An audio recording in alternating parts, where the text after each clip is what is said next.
Ew. Well, definitely not competing against XCon, but I love it, Ed. Thank you. All right. Good morning, everybody. We're now streaming live. Hello out there on YouTube land. Hello, everybody on Zoom. Hello, everybody out there dealing with Bluebeam Review every day. I'm Jason Hartley, joined here with my buddy Michael Achave. How you doing today, Michael? Doing good As I over here on the West Coast. catch you when you're taking a drink of your coffee. Yes, sir. It's early for you, so you got to fuel up more. Yes. All right. On today's morning coffee review, we're going to be talking about markups and customizing markups, and better yet, sharing those markups with everybody else. And this is one of those things that comes up in all of the training sessions that we do. When you're using the out-of-the-box Bluebeam review, there's some great tool sets in there, especially on the field issues one. And we sort of went over this a little bit last week with the punch list conversation. Is that Arizona is the West Coast. Kind of is. The field issues profile within review has a lot of great punch list symbols already created. And the question comes up, well, what if I want to make my own? How hard is that to do? And the answer is it's really not that hard, but we're just going to walk through and make some of our own. And then there, we'll just show you how to export them and import them. There's probably someone at your firm, and maybe it's you, or hopefully it will be you, who will be the Bluebeam ninja at your firm, who can make all these symbols. And then all you got to do is export them, and then share them with your firm for a small bribe, maybe a slice of cake or a happy hour treat. Mm-hmm.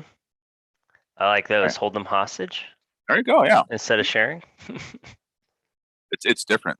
We're in the wild, wild west, right? Since what Michael's not in the West Coast, then he'll be in the wild, wild west, and that's what they do. Is it because I'm not considered West Coast because I'm not by the coast? It could be. As of yet, until California slips to the deep. That's right. Okay, so we are going to be talking about custom tool sets as we go along through here today, and utilizing custom markups. I think on a daily basis, well, I guess on a weekly basis, having the conversation with some clients that are already using Revu and not using the markups to its full potential. They are essentially using Revu like Adobe, where they are going through and redrawing markups every single time they enter into Revu. And what is the best workflow to saving markups, we'll probably talk about. How to group markups, the difference between count and a sequence, I'm gonna suggest. And also, what do you think, Jason? The count and sequence is always a good one. We want those tools, and then we'll maybe set them up with categories. Okay. So let's go through and talk about how we can customize our markups to start with at the beginning. And then we'll go through, add them to our tool sets and go from there. So I always love to show off some of our frequently used ones, like our callouts. And for those of us that didn't know, callouts did get an update a little while ago where you can have a leader from any angle. The good old days of going through and having a text symbol, typing in a text. Yes, I can't talk and type at the same time. There is spell check in Revu as well if you don't want to have to retype things. Going through and making an arrow to point to something, and then, oops, backwards. Having, yes. This is more of not having any leader types or anything like that. Revu actually allows for leaders now from text. So if you do go through and place a text, you can right click and say add a leader. Revu updated also, I guess you'd say Bluebeam updated Revu, where you would have no longer a leader just tied to the existing leader location. It used to just be stuck right here. And now it can be rotated anywhere from any part of the actual text location. But there's no need to actually just place a text and then add the leader. This is a convenient way, though, to have an additional leader if you needed to add the location for it. You do have what we call the callout or Q for the hotkey on that one, which allows you to place the leader for it at the first click. And then your second click is placing your text for this as well.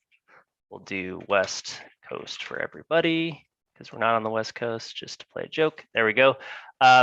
And this one already has leader. You can again right click and add leader. I don't prefer having my open arrow, so I'm going to go through and start customizing the way I want my markup to look. Oops, wrong fill area. You're going to go to the here, filled, add our fill, and there we go. So now that I have my arrow here, I'm customizing the way my markup looks. I don't prefer red. I'm going to do blue. And I'm going to change this to blue and change this to blue here. And I'm doing this from my dynamic options bar. It's actually called the options bar. I like to call it dynamic because it changes for whatever markups you're in or whatever command I guess you're in as well, like your PDF or anything like that. Are you monitoring the chat at all? Yeah, Dave Okay, just wanted to make sure that the add leader was a new feature in 20, and I believe that's correct. That's when that came out. Yes, I think 19 had add leader. Bluebeam already had, Revu already had leader, but it was just from the actual leader location here, right? Right, you already had one. You couldn't do it to an existing text box.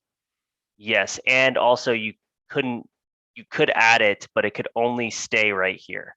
So see how my leader had an existing one here? If I hit add leader, it would stay here. I couldn't go anywhere else in the text location.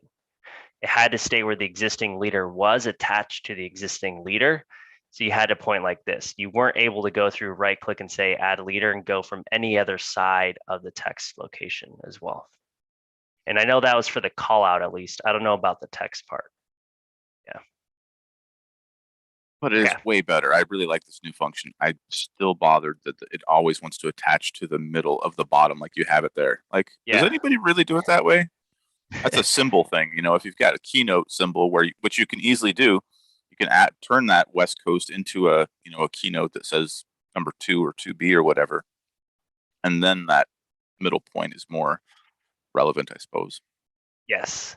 And this is a great function because usually you do this, the workflow of adding the text, right, going through here. We're just talking about saving time, instant ROI, less clicks as we go through and start placing it, and less commands we have to re-enter just to go through and customize the way we want things to look. I do know some people do the default. I don't prefer to do this default function where maybe you are the only user. Maybe it is viable for that situation where you're just going to say, hey, I'm only making these markups. They're never going to change. I don't communicate with anyone else across the firm. You can always right click on a markup that you've customized and you can set this as your default. Again, I don't recommend this way. That's why we have the tool chest. It's meant to save your markups and reuse them from there. But again, to each their own. If you want to set this as default, by all means, set it as default. That means when you go and click the call out tool, it will be reused as this one as your default. So again, completely up to you. Totally blue with a filled in arrowhead every time. Every time. Okay. Another one that's a great function is the Cloud Plus. So even though I'm seeing less firms, and I think I've talked about this on here before, use any callouts with their markups that they're making because they have the metadata associated to it, right? We're starting to learn that PDF is making a wave, it is taking over, and instead of having printed out documents where you have to actually label what you're marking up and then putting the comment there, now you can have metadata associated to it and print out a reported list of everything that's actually taking place. And that's also hyperlinked, right? So Revision Cloud is usually what's happening and taking place. So if you wanted to go through and Rev Cloud something and then make your comment to it by double clicking and saying RFI, we'll just do 201. Going through here and customizing that. And we'll do a little bit of different hatch patterns. You did a great white paper, if I believe, or blog, or a video, I think, on customizing these. One of those. I did something with line types, creating different line types for all sorts of things. But I mean, there's a good teaser built into Revu, but these are really easy. Maybe we'll do that in a future episode. Yeah, I think, did we do one? I don't remember, but okay. So we'll make this a fence square here instead. RFI, they're adding some kind of fence square that's not even aligned to here, which is fine. And I don't think we've really talked too much about the editability of existing markups, right? You have the blue icons that are on the outside of the markups that help you scale. And then the inside nodes are to help you modify the markups. And they are different for different types of markups that you're going through and making, have different options to edit existing things that have been placed in here as well. Now, these have different names, don't they? Because like in AutoCAD, the blue squares would be called grips. Here they're called something else. And I know that the yellow ones are called control points. Is that right? Yes. If we're going to And be technical. yeah, I don't remember what the blue ones are called, but some type of indication for it as well. I'm going to go through, yeah, I'm going to go place dots here. So as we customize these, instead of going through and adding these or making them the defaults, now your revision cloud is a fence with some dots. What you really want to do is add these to your custom tool sets. And then we'll start talking also about grouping things together, making punch list items. We're just going through, hey, okay, now that we made these custom markups, how do we add them to our tool chest? And what is our tool chest? So I like to use the analogy of a toolbox, and I like to use the analogy of Allen key sets, because everyone I think is aware of what Allen key sets are. If you do not, please put it in the comments, and maybe we'll send you a Google search for it. But Allen key sets usually live in your toolbox. And if you have kids, or even sometimes myself, I forget to put things back in my toolbox, but I try to make a habit of it. Once I'm done using it, go and put it back. You don't have to actually worry about that in review, because you're not going to not have the markup go back in the tool set. But just love using that analogy. And then you have your Allen keys, which are what you pull out for the right job, right? So you're going to pull out the right markup from the tool set. So you have your tool chest, which is your toolbox. You have your tool set, which is the Allen key set, and then you have your Allen key, which is the markup in the Allen key set. So just naming and making it all relevant. So as we go down to here, you'll see it is a panel. It looks like a toolbox. If you do not see the panel, you can right click on the panel access bar on the left-hand side or on the right-hand side, depending on which profile you're in. For everyone that's trying to follow along with me, either from the video or here live, I am in the Review Advanced profile. And as I go down, I am going to activate my tool chest, which it already is, but if yours isn't, hit Alt plus X. I also did a quick tip video on pinning these. So by the way, you can add these to any of your toolbars with this pin item. So if you've ever wondered what this pin icon is, if you click it, you can add it to a toolbar, either one that is up or one that is not up. And you can add this to your toolbar as well, or a new toolbar. It's completely up to you. Once you click on it, you'll see your available tool sets. I have some added ones. I'm going to subtract all of mine. You have two different ones. You have your recent tools and you have my tools. My tools never goes away unless you delete things from my tools. It also has these numbers, which I'm going to ask Jason here. And well, actually, let's ask the audience. Well, everyone that's attending, what are the numbers for? We can start putting it in the chat. Jason will start monitoring it. And then you have the recent tools, and the recent tools is meant for recently used tools. You'll start seeing them. If I close out a review, they will go away. They will no longer be existent. So make sure if you are going to try and keep some, you want to make sure you add it either to my tools or to a custom tool set. Did anyone guess it? Well, so Danny's saying quick pick, which is one way to put it.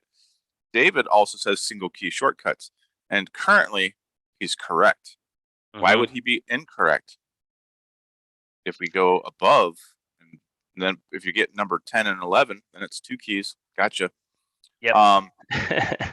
So you can have way more than 10. I've seen 45, and I was like, wait a minute. How do you remember all that stuff? I've seen 100. Really? Yes. Someone's just pushing it. And so these are hotkeys associated to it. And I think I reset mine, and these are just the ones out of the box. And you can drag these around as well. So if you accidentally place one in, you're like, I don't want that to be the hotkey of this one. I only like not hitting two keys, only one key. You can start changing these by left clicking and dragging. The same way you can add them. So you can add, again, you have your recent tools. These are tools that have been recently used, or markups, sorry, that have been recently used. Let's actually talk about the modes before we start talking about adding them to your tool sets. There's two different modes to markups. There's drawing mode and properties mode. You can change both the modes by either double clicking on the markup in the tool sets or right clicking and changing it from properties mode to drawings mode. It's currently in properties mode right here. And for all of us blind folks like myself, you have the scroll bar down here. So I'm going to zoom in to show you a little bit more of what it looks like. It has the markup in its native just black color, and then some kind of property of changed of colors next to it. Same thing from here. It has your call out with a blue A, right? So it's blue and it's a call out, just showing you some indication. This is what we call properties mode, which means it's going to allow you to make another call out that is blue, right? Your changed properties.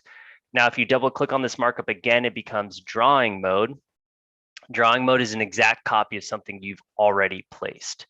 So again, already placed, double click it back. It is properties mode. I can place a new call out with all of the existing properties and make a different comment for it. So we'll just do RFI. Oops, I think I hit I don't know what I did on my keyboard, but RFI, we'll just do 101, boom. Now, Jason, what's the hotkey for auto size text box? That would be, now I got to look at my keyboard, Alt and Z at the same time. Yes, and we can have this automatically happen, or you can use Alt Z or the dynamic options bar up here. It can automatically happen by review, preferences, and tools. Right there. Yeah. Third one. This is one that we learned from Kyle Davis, our support guy. Yes. Because I didn't know it was there. Did you? No, I did not. Pretty sure he got us on this one. So yeah, auto size is something I usually have toggled on, but as Michael knows, the more we spend playing with Bluebeam and doing training and stuff, we reset our stuff all the time. Yep. Back to default. So here we are back at square one. Back at square one, as you can tell, is my markups. Used to have a ton of them here in my tool sets, and now they're all gone. And somehow this got changed to being scalable. But okay, as we go through here, again, the two different modes. Now, how do I add it to my custom or to a tool set? Either one that you've created or one that you have like my tools. We'll talk about creating some in a second. You can either left click and drag it from your recent tools, left click, drag and hold, and drop it into my tools. It now also gets that new number. So if I press 10 on my hotkey, it will change it to that markup ability. So if I do 10 again, boom, there we go. Did you see how I hit 1 and it wanted to go? I've never noticed that before. So as I hit 1, it wants to go to the highlight, and then 0 goes to 10. It's cool. But okay, so now it's in my tools, and now I can use it over and over again, right? Versus going up to here and going to my default, I have 10 on my hotkey over here, and I can use this markup from here now. And these panels, by the way, can be dragged out to a second screen. So if you're working on multiple screens here, you can have a larger user interface for these markups if you have a completely second screen if you wanted to. I tend to just keep mine where it is, so you can right click and attach to the left, left click, hold and drag it to reorient it in your panel system. Again, to unattach, left click, hold and drag out, or attach and say detach. Anything else to add so far, Justin? Justin. Wow. No. I'm offended at myself. Fine. You should be. No, I think you're right on track here. We talked about drawings mode, talked about properties mode, talked about dragging things back and forth. Let's look at the right click menu for one of those buttons on your tool chest, because there is something in there, paint format, that doesn't get used enough, and it's pretty cool. If you already have something that you want to convert to a tool, you can use that paint format and then apply that format to something else. So if he hits paint format here and then clicks on his good morning call out, it makes it blue. Yes. As a great tip, Danny, yes, you asked, can you put it on a second screen? You can for your custom tool chest. So if you want to add your tool chest to a second screen, any of your panels can be used on a second screen. Mhm. They can be brought out of the UI. The things that can't be brought out of the UI are your toolbars. So your toolbars, when you're trying to move them around, they have to stay in the user interface, where these can be detached as well. And those do save to your profile. So if you do share your profile and it's detached, it will come out detached. If they have a single screen, I think we remember that it goes to the center of the screen, right? Default if they don't have two screens, and yours is on a second screen. So be aware of that. Yeah, there's a couple cases where that detached tool chest or thumbnails would be really handy to have on a second screen, so you can see everything all in one. It doesn't apply to my normal workflow. So. Would it change the font? Yes. I think the only thing it doesn't add is the subject, is what it doesn't change, if I'm correct. Yeah. So you can use paint format, it changes everything but the subject data, which is the metadata, which is one of the most important parts of Revu as well. And that's where we're going to go next, because we're talking about these tools and we've put them up into my tools, but we actually want to make custom tools for certain tasks. Yep. And that's where I always talk about Revu is like, if you're doing certain types of work, sometimes it's handy to create a profile for that type of work. Maybe I'm just dealing with document management or dealing with punch list, or I'm just dealing with redline markups. Maybe I'll create a different profile that has different tool chests set up so I can find what I need, right? Yep. One way to go about it. And obviously a big part of those markups is not just the color of the lines or how the arrowhead is filled in or what the text says, but actually that metadata. And this is where Michael's going to pull up the metadata, make something magic happen. Oh yeah, I'm sorry. I'm here listening to his great conversation and not doing what I'm anticipating him to say. Ooh, that was a neat trick. I haven't noticed that. When you dragged your toolbox a certain way, it took away the bars. Go to left. I thought it went all the other left. There. Now it just kind of makes a little kind of toolbar out of them. That's kind of neat. Yeah. I wouldn't use it that way, but it's kind of neat. You can also change, I think when it gets too close, it asks you to change the amount that are being shown too. When there's too many of them, how many do you want to show versus having a flyout? So, cool. Yeah. Okay. So this is the metadata or data for any of your markups that you've placed onto your document. And this is where I was saying some of your markups can be utilized in this manner versus going through and having the text be on the page where it's taking up parts of your document and kind of blurring the lines between what is actually made from a markup and what is not made from a markup. You can have your metadata all down here in your markups list. And there's also, you should not use the default naming subject of them because it doesn't help really for organizing your data as well, especially for exports.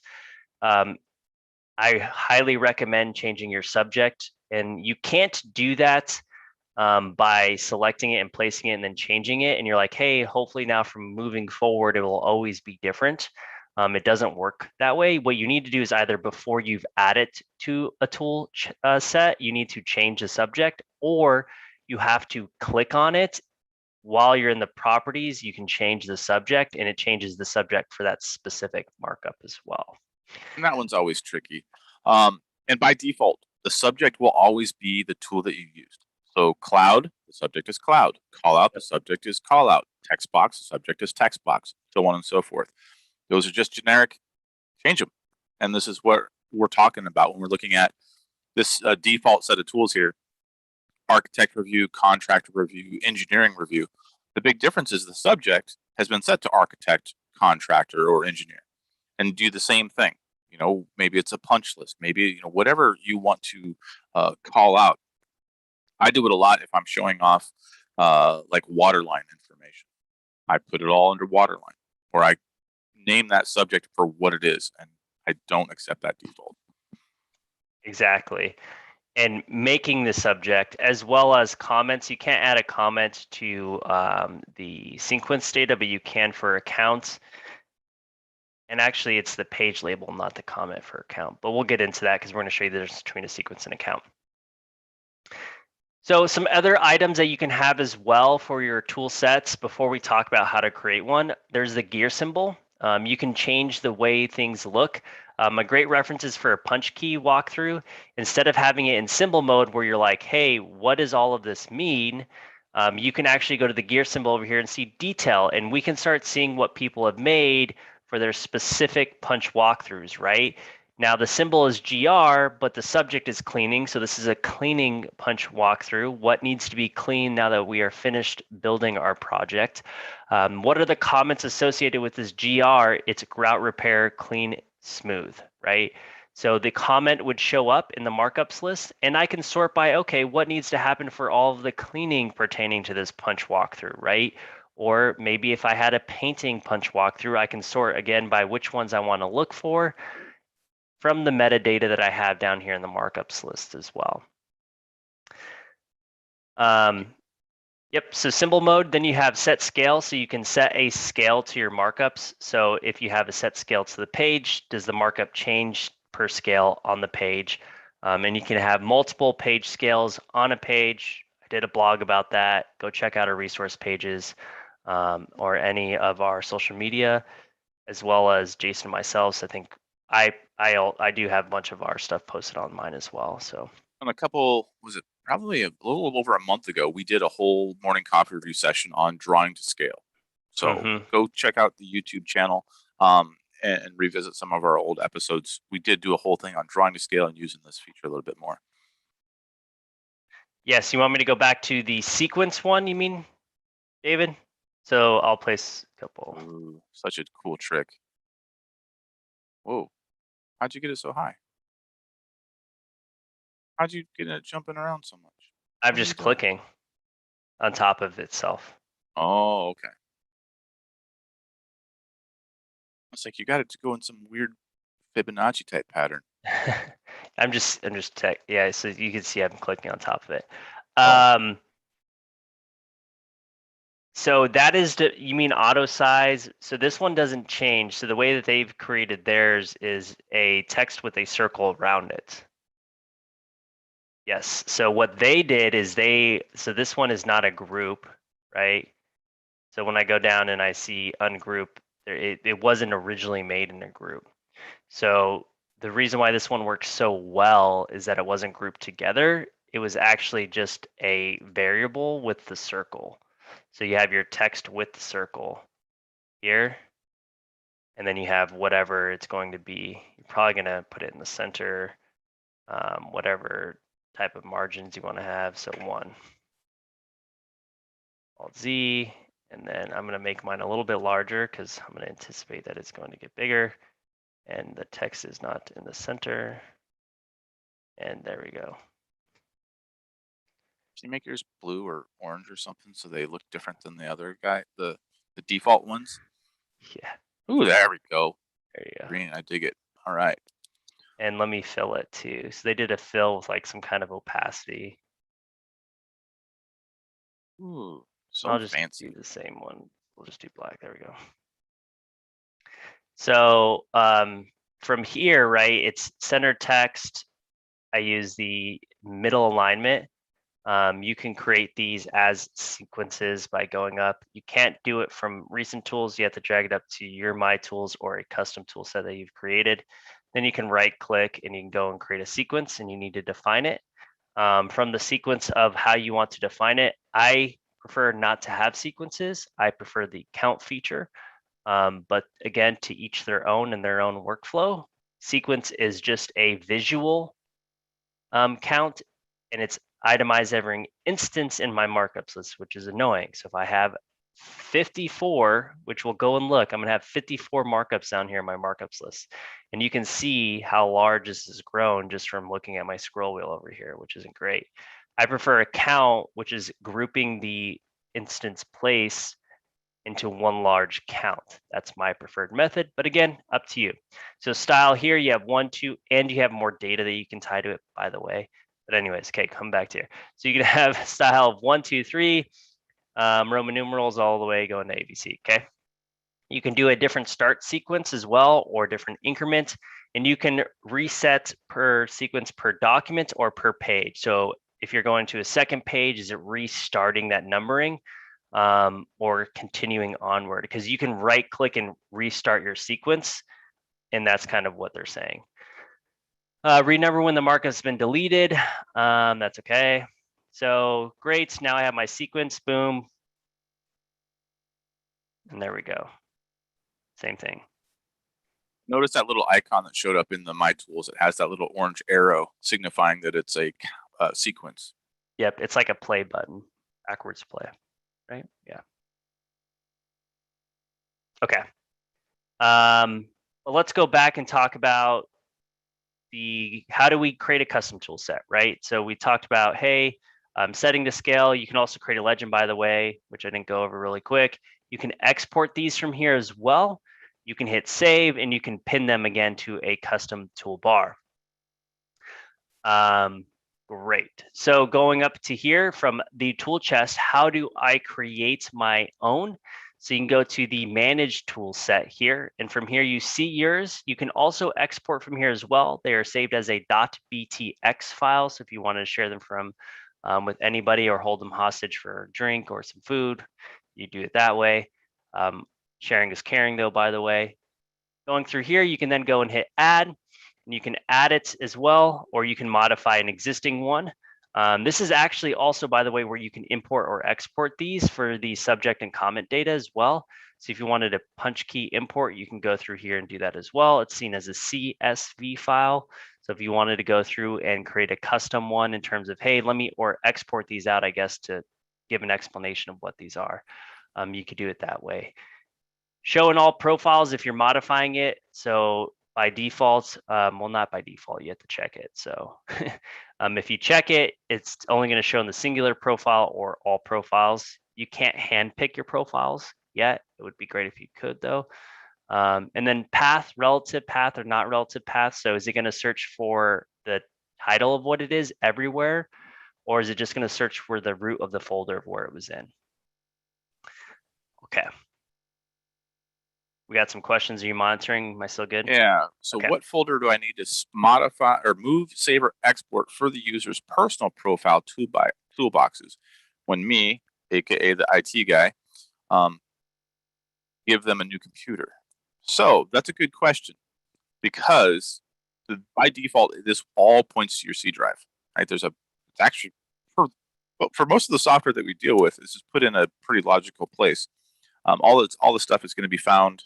Actually, if you hit export somewhere now, it should go to that folder. Oh, it's going to desktop. It's like C users, program data, Bluebeam. Does imports do it? No. I know it's in the stamps. It does that. So I can go and see my stamps folder. That's where it's like roaming, app data, all that good stuff. And actually IT guy, Ed over here, I highly suggest tuning in tomorrow where we're going to be talking about deployment. So if somebody gets a new computer during deployment, you can point to the drive location of where it needs to be to upload a profile would be my recommendation versus just the tool set. But again, if you just want to do tool sets, you can as well. Profile will come with all of your tool sets and your custom columns. That's the recommended way. And it can become preloaded already onto the user, or you can just point to the profile of where it needs to be, or send it to them in a PDF, which is what I like to do.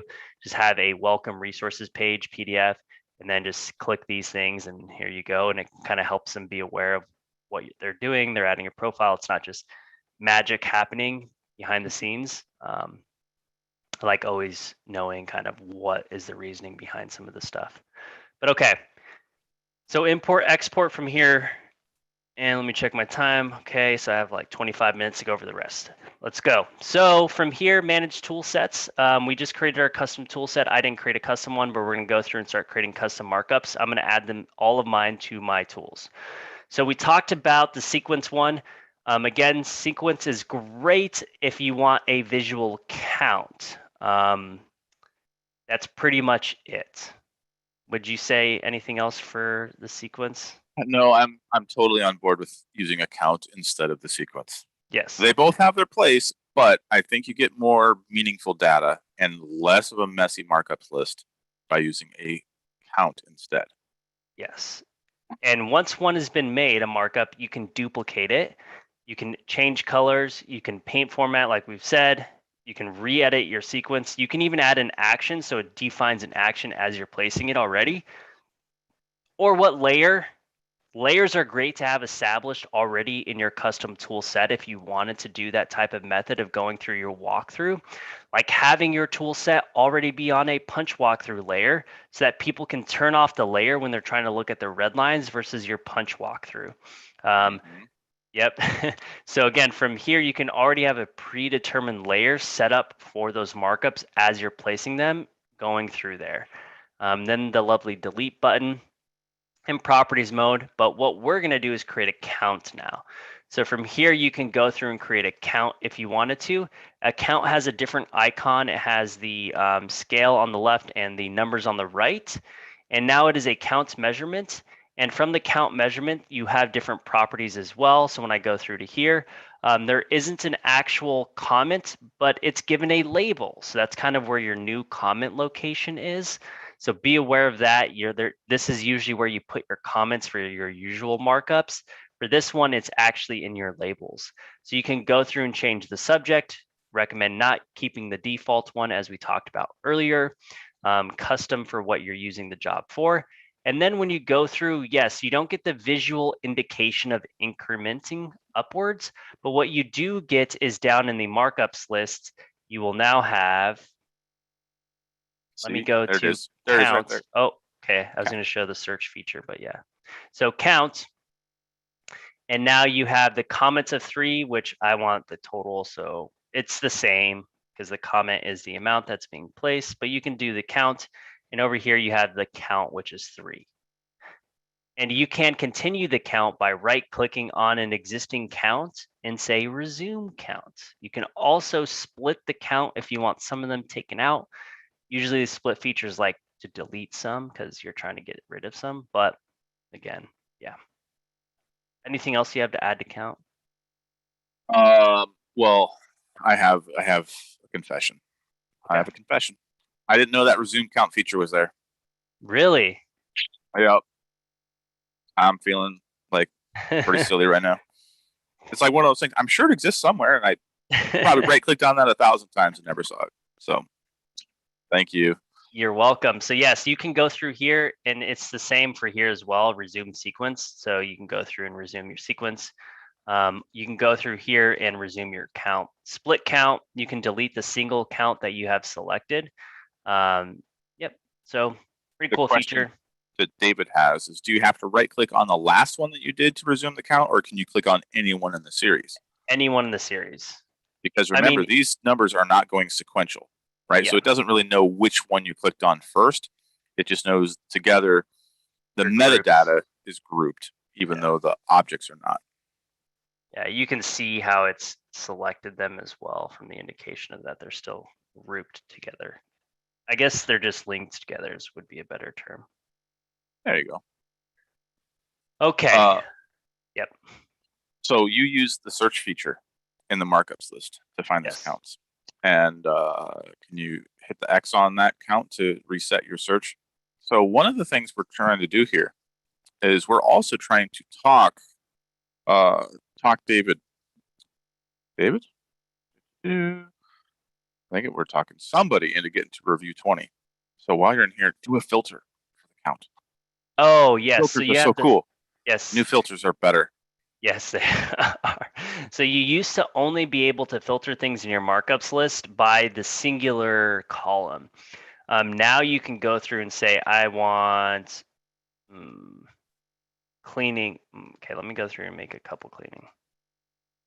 So I want cleaning markups to only show, but which comments am I only looking for? The scuffed floor comments. So now I can filter by multiple columns, and guess what? We can save these. So if this is something we're doing all the time when we're going through and making punch walkthroughs and markups, you have the ability to save these to a list now, and I can say cleaning floor. So now it's only going to filter cleaning floor on any PDF that I start going through and making. When I'm down here, I can go through and say, hey, let's clear this all. And I can go back to my filters list, go and click here, and look, it's right here, and it's going to automatically filter out what I need to filter out. So I don't have to worry about going through and remaking this crazy filter that filtered out multiple columns, and just click one button. I love that function. It's so Yes. great because yeah, if you have multiple people working with this, and that's part of another one of the reasons that we're using these custom tool sets is to set this up by discipline. Maybe your whole job is to go polish floors today, and you're looking at your plan, set your filter, boom. Now I have these 3 things that I need to go do. Yep. So combining all of our things into this beautiful megazord of a workflow, you can have that. I'll take that down and note it. Clip that, please. You can have that workflow. Now your day's simplified. You're not digging through because maybe you don't care about the architect comments. You only care about the punch list things. Use your layers, use your filters, make your life easier. Yep. Ripping the Band-Aid off. It's worth it. It is worth it. Or get maintenance. Hey, having maintenance is a huge thing. It is subscription, but you can stop and end it. So let's say we're not having a great year, and not a lot of business is coming through. Great. Pause it. You don't lose your license. By the way, it's not like other softwares where you stop paying a subscription to get the updates and you have to give your license back. No, it stops there. Hey, we're having a great year again. Let's continue our active maintenance. And guess what? You also get drawings. Drawings is a huge part as well if you're trying to get quick PDFs to the field. We talked about it last week. So highly suggest that. Anyways, us not being salesies folks, we still recommend it, right? We want to be updated on our licenses. Review change. And I was just talking about this earlier today with Jason. Somebody asked, when's 21 coming out? Review is not attached to years anymore. It's not 2021, it's 21. So when review does come out with 21, it's not meant for 2021. It's just when they've decided to do some kind of feature update that they're like, let's do a new edition. Reviews changed to feature updates. So Bluebeam as a company said Review will have feature updates, meaning that they're going to send you out, us, the end users, whenever they not feel anymore, meaning it's a whole edition, that, hey, it's time for a bug fix. It's time for this. It needs to get out to everybody. Let's send it out. So they're releasing feature updates versus more edition updates or versions, I guess you would say. And one of those, I mean, they're about once a month, every other month, depending on, I'm sure they have their own schedule and it's probably tied to stuff, but some of these bug fix things are actually adding different improvements too. And one of my favorite ones involves the units. And I believe someone brought this up in the chat earlier about from Doug, the ability to have measurements come out in metric regardless of the scale. Like these are big things, and that's something that I use all the time when I'm messing around for personal use. Like I don't want to do the 2.54 conversion to get inches to centimeters. Boom, make Review do it for me, and then I can just change it back real quick. Yep. These are all benefits to having maintenance because you get these new little toys to play with. Exactly. And it's things that we need, right? So as end users, we're like, hey, I wish we could filter out multiple things, make our lives easier. And you can. Now you can. So, okay, so we made a count. Let's go through and make a custom markup by grouping. I'm going to show you the wrong way to do this first. So because what you want to have is always have the metadata. And I'm going to do the wrong way because I'm going to create a custom group that has some numbers and stuff with it. So some text. So we're going to go through and say, I don't know, what are we going to say? I'm trying to look in my room. Water plants. Okay. Water plants. There you go. WP. So WP is going to be the text for it. I'm going to hit Alt Z to resize my text box here. I'm going to go through and change my style. Oops, let's go like that. Alt Z, and do Times Roman. And then I'm going to make a shape, right? Because we want to have some type of shape for it as well. So I'm going to do something like this, and we'll use the arc. Oh, how did that not show? So we'll do. Oh, look at you getting all artsy fartsy. And we'll do this. Ooh, bonus tricks. Well, actually, we'll do, I think, this. There we go. Oh, come on. It was so close to perfection. Everybody close your eyes for a minute.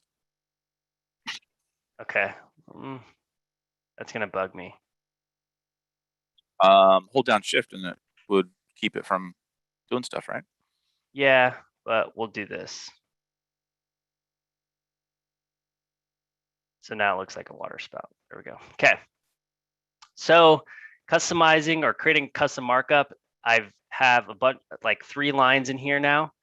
I need to group all of this together. Now, the wrong way to do it is, as I'm trying to remember the wrong way, you don't, because the right way is you select the text first.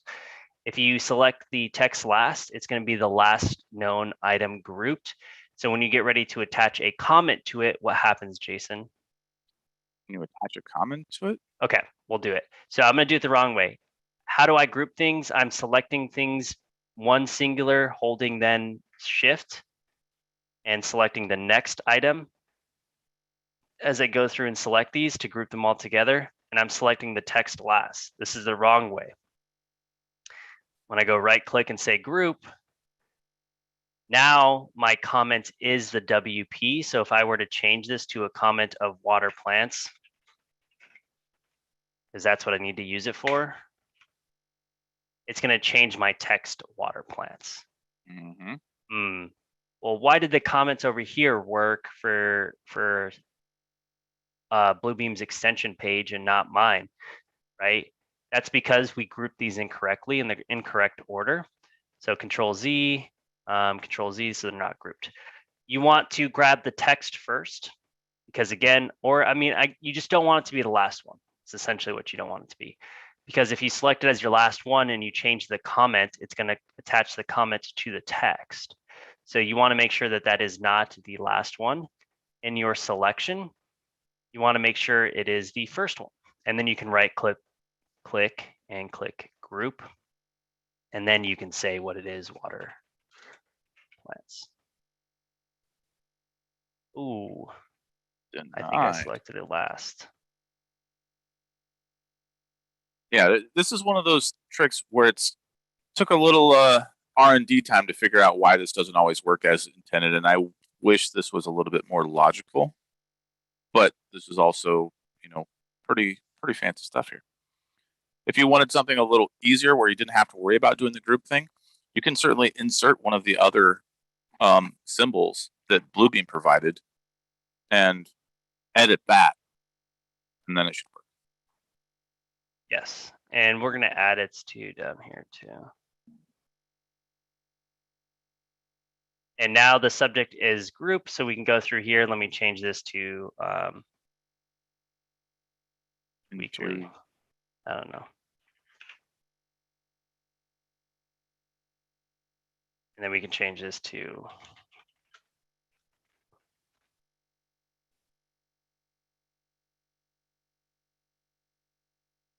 my text still isn't working. Weird. Hold on.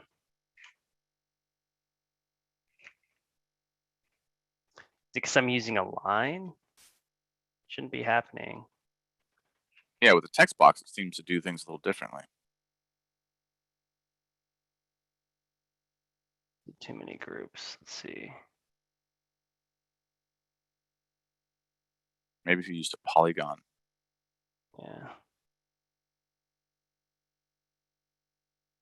There it is. Yeah. Now it doesn't say WP in the middle. Yep.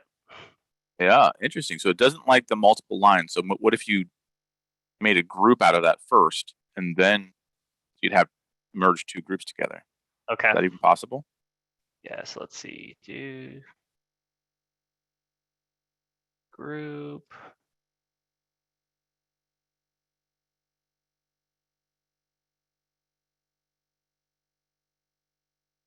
Group.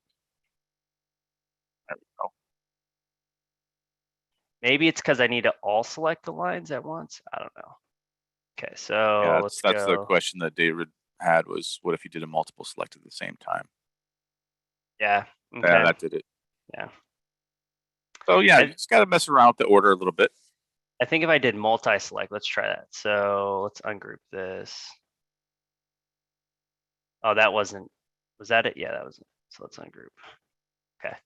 So what David was saying is that you can use this, if you use the pointer feature, you can select multiples like this. But if I do that, let me move the text out. No, because then I won't be able to move it back in. So let's see, is multiple select going to just give me that default? I group them. Mm-hmm. Nope, it still gives me that text. So yeah. Yep. So I confused Okay. myself because multiple points, and usually I don't do multiple points like that. And I was trying to get creative for everyone. But it's what happens when you do it live. So from here, we now know when you have multiple points, group them together. And so that only has the two variables and it's not confused by itself as well. Okay. Now let's add that to our, that one didn't work. Is this one still good? Okay, so now we're gonna add this to our tool set. So right here, we're gonna go back to our punch key walkthrough. We now have our group and we can say cleaning, or sorry, I said weekly, because now I know I need to water my plants weekly.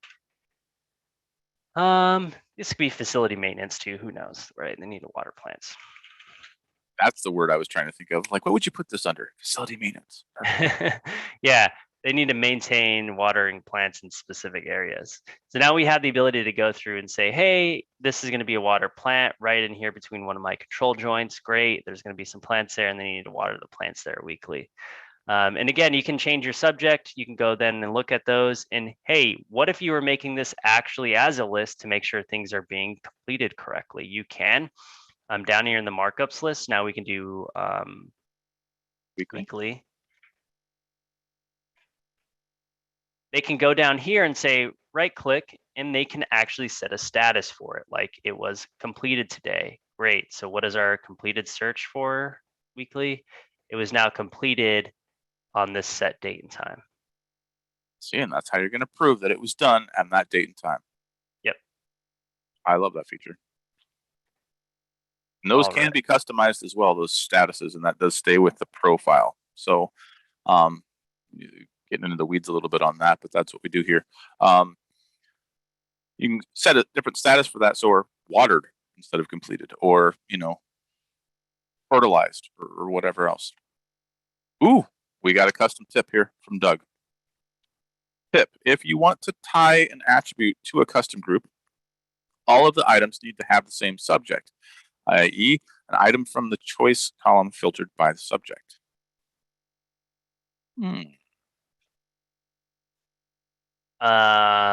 If you want to tie an attribute to a custom group, so an attribute like what? Are we talking about like a text subject? What do you mean attribute? I'm guessing like a column or a comments. Is that what you mean, Doug? Okay. So, oh yeah, custom column. So the subject doesn't have to be the same though. It can be different. So that's something I learned from Jason too.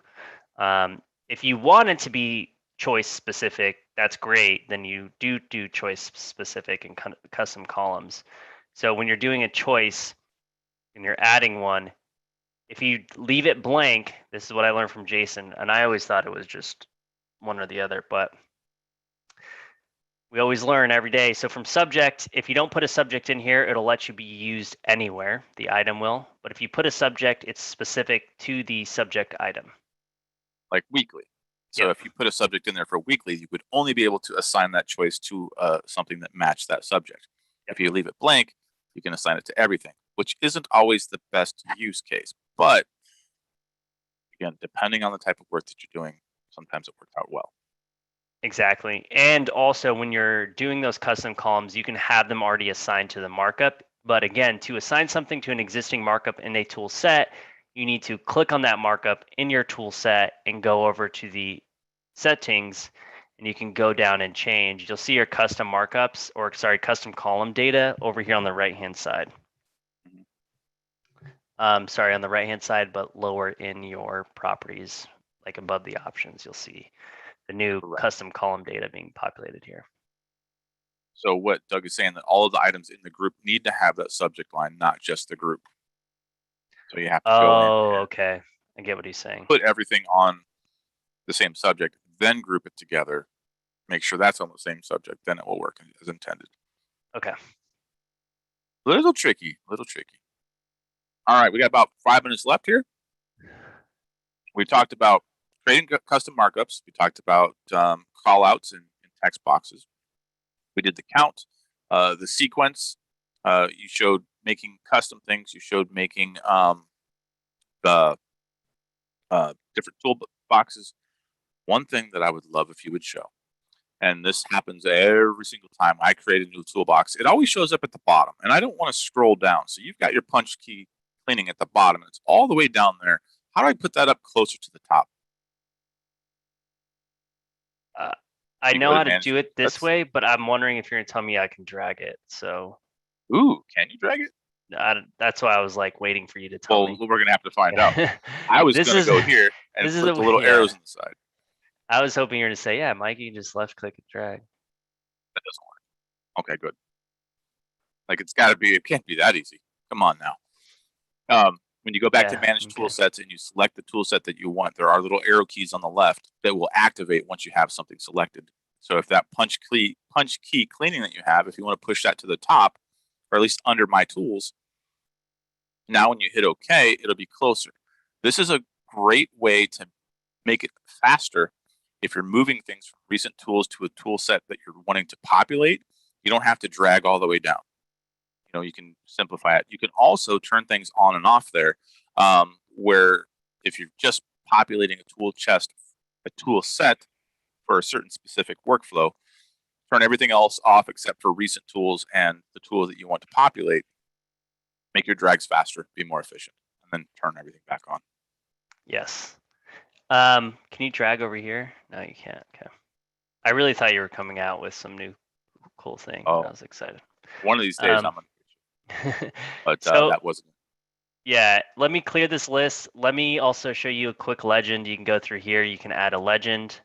And this is specific to this custom tool set. So let me go through and legend, create new legend.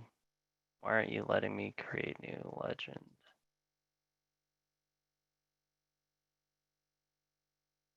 I've never had that. It won't let me create a new legend here. That's weird. Is it because you have a callout in there? And it erase that callout and see if that makes a difference. It shouldn't. Yeah. Or it didn't like the new group that you made. Okay, so we'll go to a different one and make a legend here. There we go. Until we figure out why that's not working. And as I'm starting to place items for it, it will actually start itemizing them in the legend. You can also edit what's shown in your legend here. You don't have to have just the out-of-the-box ones. So again, going up to columns here, going to edit columns, anything that's available from your markups list, you can show that data right here as well. So you don't have to worry about going through and not having those in as well. And that ties into the question that David had. On the legend, if you're displaying multiple measurements like area, depth, and volume, can you display the units of each measurement?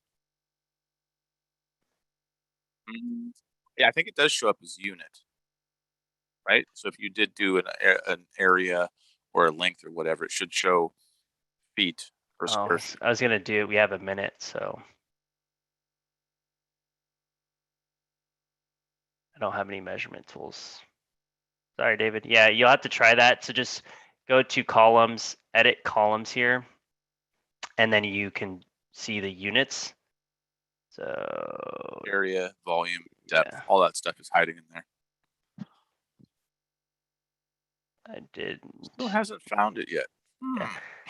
So, and also, by the way, you can add to a legend. So you can create a legend from your tool set, but you can create your own legend from ones that you've selected down here in the markups list by holding Control, multi-select, or Shift. Right click and say create new legend. Either add them to an existing one or create a new one as well. But before everyone takes off for today, remember there is a review at the end. Please leave comments. We'd like to know how myself and Jason are doing when we're talking about all things Bluebeam. So leave comments. And also let us know what you want to talk about. These are all for you, the community. So we look forward to hearing what you want to know more about. If not, we will continue coming up with our own ideas and look forward to seeing you all tomorrow. Jason will not be here tomorrow, but he said he will be tuning in. I'll do my best. Yes, and we'll be talking about all things deployment and maybe some top hit support questions that always come through. I always learn something new when I'm talking to Kyle. So I look forward to seeing everyone there. It is 8:30 PST time zone, by the way. So it's more on time for me versus earlier. Yep. So tomorrow, Wednesday, 8:30 Pacific, you have the morning coffee review goes west series with Michael and Kyle. That'll be a good time. I'll do my best to tune in because every time Kyle talks, I learn something. Same here. Alrighty. Thanks, everyone. And maybe next week, if you ask that same thing, David, we can quickly talk about it a little earlier. If you come in 15 minutes early, we can test it out. If not, maybe test it out tomorrow if we have some time. But thanks, everyone, for coming out today. Yeah, we look forward to maybe seeing you tomorrow